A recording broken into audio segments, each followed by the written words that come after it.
A very good afternoon to you. It's Monday afternoon. It's absolutely terrible here in Manchester.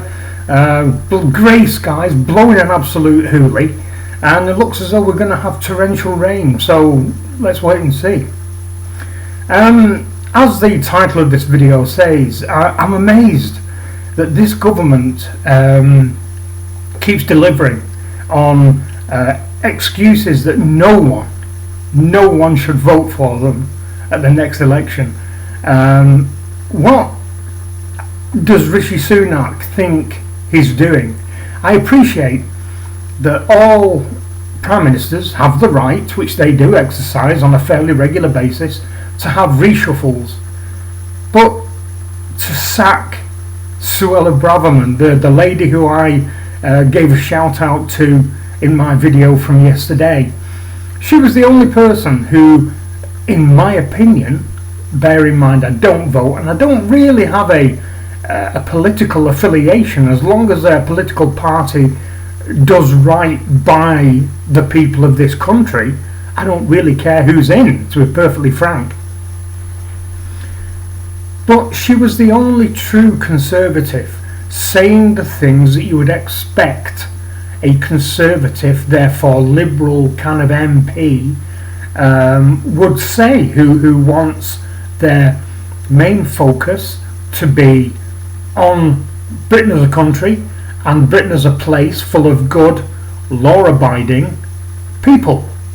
And she was taking a strong stance on the Rwanda plan and the very, very woke and ineffective Met Police force, and she was trying to put all that right. And all of a sudden, apparently today, all Monday's business where the cabinet was concerned was scrapped. The table was cleared, and there was only one thing on the agenda, but apparently there was two, and I'll come on to the second in a minute. And the main agenda was to get rid of the only real conservative in the cabinet, Suella WTF. Now, what happens now? Because I think we all know that the Tories have lost the next election, regardless what they do now. Even if they now turn into a proper Tory party and government and start doing more liberal, socio-liberal policies and helping deal with the outbreak of all the potentiality of violence that's happening with all these marches that are going on and all the illegals coming in at the South Shore. Unless if they start doing that, I think it's over anyway. And I don't think there's any comeback for our unelected, useless Prime Minister. His days are numbered. As soon as they lose the next election, as I said in my previous video, he will leave. He will leave the UK and somebody else will take over. So where do we go from here? Who can the people kind of look to in the vain hope there is going to be someone who's going to be strong enough to kind of pick up the cudgels where Suella WTF left off? The only person I can think of is Kemi Badenoch. She seems quite strong. She's gone a little bit quiet, kind of late. But during the competition, if you want to call it that, to become party leader, where Rishi Sunak won, Kemi was quite strong on the national unity view, and that we had to be careful about immigration and that kind of thing. Now, nobody knows as yet who Suella's replacement's going to be. Maybe it could be Kemi Badenoch. Who knows? I don't think it will be, but it could be. But you can only hope that she perhaps will step forward and put forward a strong view on what we should be doing. However, now that Suella WTF's gone, will she now be worried that that would be her fate? Should she start opening her mouth and actually saying the things that need to be said? Because many things need to be said. And I think that Rishi Sunak needs to understand that unless he starts delivering on his promised to stop the boats and return people back to the shitholes that they came from. Even the vain hope that he might have that the loss at the next election won't be massively disastrous, which I do believe it will be. That I don't know what he's going to do. He seems spineless. He seems to be unsure about what he wants. He's a typical politician. Everything he says, he will go back on. I saw him being interviewed by Piers Morgan back at the beginning of the year, where he set out his 5 goals, and the 5th one was obviously stop the boats. And then he said to Piers Morgan said to him, what guarantee can you give me that you're going to do that? He says, well, interview me again at the end of the year. Bear in mind, we're now in November. He said, that I'll be judged on my performance. Now, I wonder whether Piers Morgan will try to rebook another interview with him and be strong and say, you asked me to judge you at the end of the year, you're being judged. I have an awful feeling that he may try to get that, but I also believe that the Cabinet Office will stop Piers Morgan getting access to Rishi Sunak again. Now, the second thing is, and I just don't understand this, as if today wasn't bad enough that they got rid of the only person that was shouting up for Britain, they bring back David Cameron, a chinless wonder from Eton, who has no idea whatsoever about the life of normal people. Even normal people, working class people who vote Tory normally, because there are some, not all working class people vote Tory. Vote Labour. But why bring him back? He put forward through grated teeth the Brexit vote, and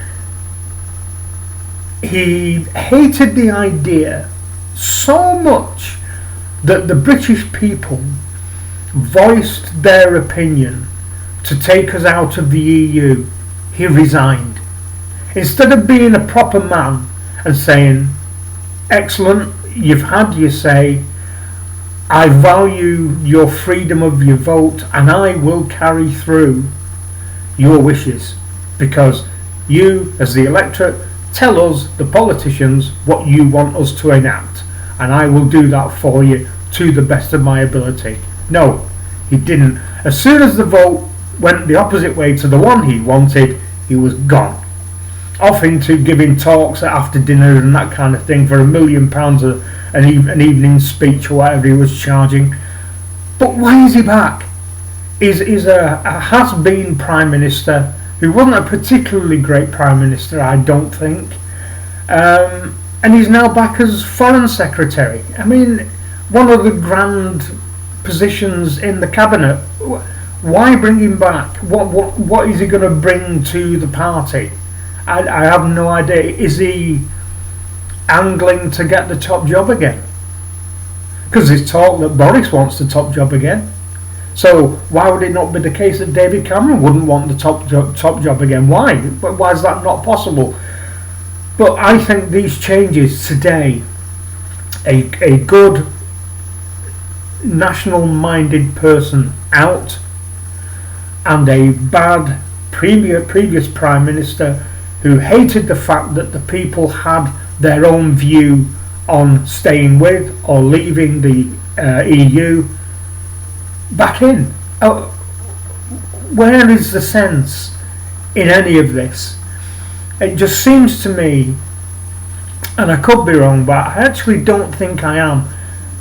I think the Tories want to be out of power now. They've been in there 13 years. They've realised that they've hit a sticky patch and things aren't going the way they would want them to go, which is a more of a Blairite cabinet. They're actually more like New Labour than Conservative these days, and I think that's a problem, because the people don't want that. People wanted strong leadership with low taxes they wanted small government, and we wanted our nation back. And none of those things have happened. None of them. So I don't really know what is going around that little head of Rishi Sunak. Probably, oh God, Christ, I can't wait till I get my green card back and I can piss off over to America. Maybe that's going through his head. I don't know. But I didn't really mean to make a video today. But I find what has happened today being mind-blowing.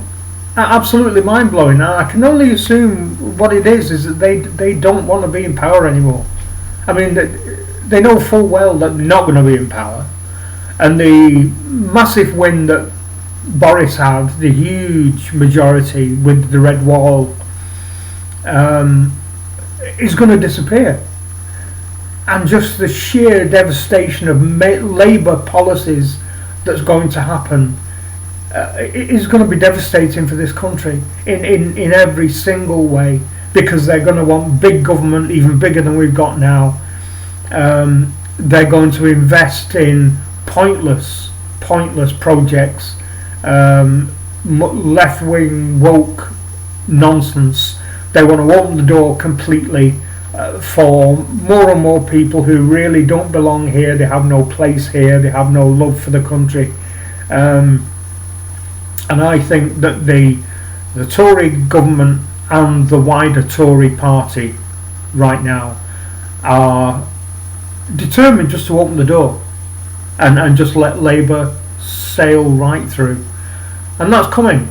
And as I said yesterday, I touched on it, I think it's a very bad idea if we have a general election next year. I mean, we don't have to. He could leave it until 2025.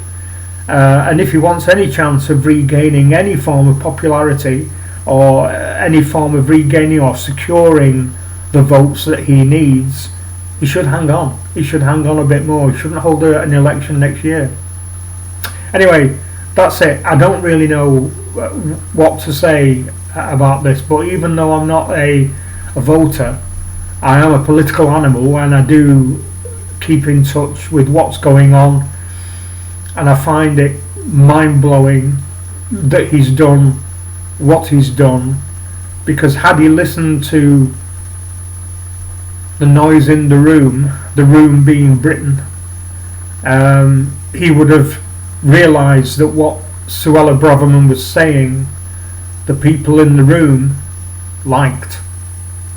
But anyway, that's it for this one. Thanks a lot for watching. Any comments, any queries, drop them down below, and I'll be back again soon with another one. Bye bye.